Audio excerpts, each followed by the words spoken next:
Hello students, I am Prachi Sapra. Today in biology, you'll study the topic nutrition in human beings of the chapter life process. Nutrition is a process by which living organisms obtain or synthesize food for growth, repair, maintenance and for meeting the energy requirements of the body. In case of human beings, a holozoic type of nutrition occurs in which a solid food is taken in and then undergoes a digestive process which is then absorbed, assimilated and ingested out of the body. This type of nutrition occurs with the help of digestive system. Digestive system is a group of organs and associated digestive glands like salivary gland, liver and pancreas which helps in the digestion of the food. It is also referred to as alimentary canal as it is a long tube extending from mouth to anus. Now here we will be discussing the structure of the digestive system and how does the food get digested in the different parts of this organ system. The first part of the digestive system is mouth, through which the food is taken in. The food then enters into a hollow chamber which is surrounded by cheeks, that is called the buccal cavity, which consists of teeth, tongue and salivary gland. Now here teeth helps in cutting and mastication of the food. Onto this food, the salivary gland pour their secretions like mucus and salivary amylase enzyme. Mucus helps in lubrication of the food and the enzyme salivary amylase helps in breakdown of the carbohydrate or starch which is present in the food into the maltose. The tongue helps in tasting up of the food and rolls it so that it can be passed to the next part of the alimentary canal, which is pharynx, which is a funnel shaped structure and acts like a common passage for the respiratory tract and the digestive tract. The food is then passed towards a long muscular tube, the esophagus or the food pipe. The walls of the esophagus undergoes rhythmic contraction and relaxation so that the food can be pushed towards the stomach. This movement is called as peristaltic movement or peristalsis. Within the esophagus, no digestion occurs. The food then enters into the stomach, which is a J-shaped organ. Into the walls of the stomach, gastric glands are located.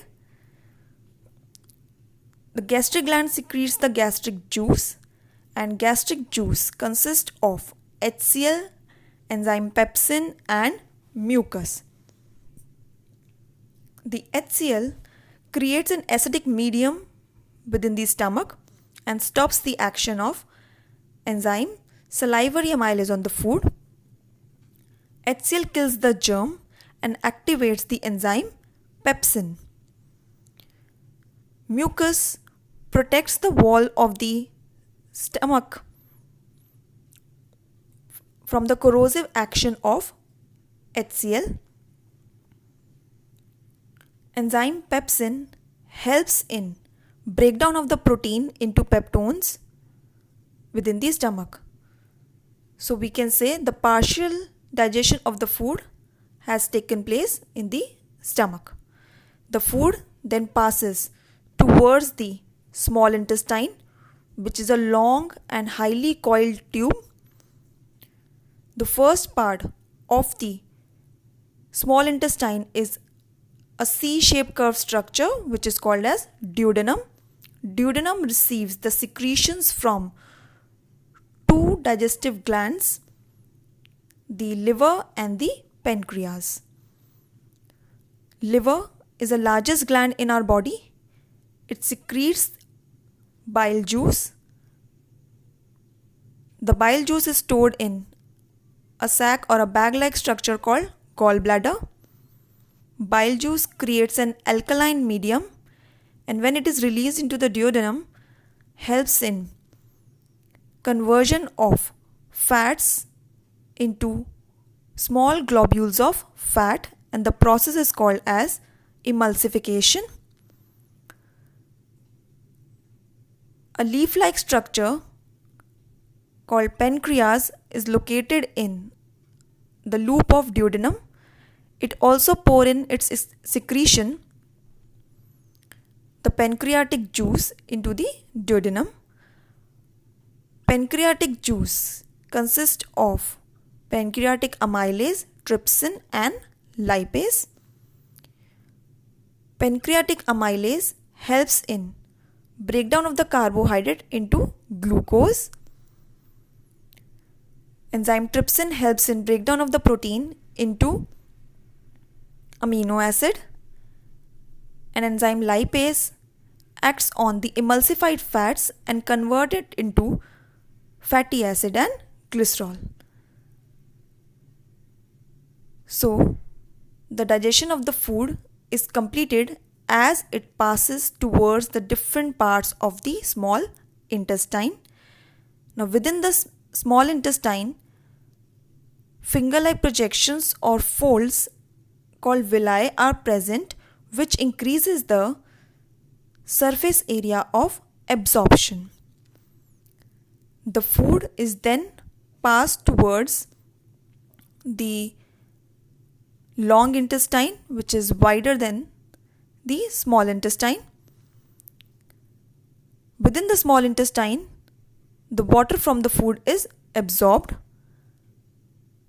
and it is converted into a semi-solid waste. The food is then passed towards the rectum and then towards anus, from where it is egested out of the body.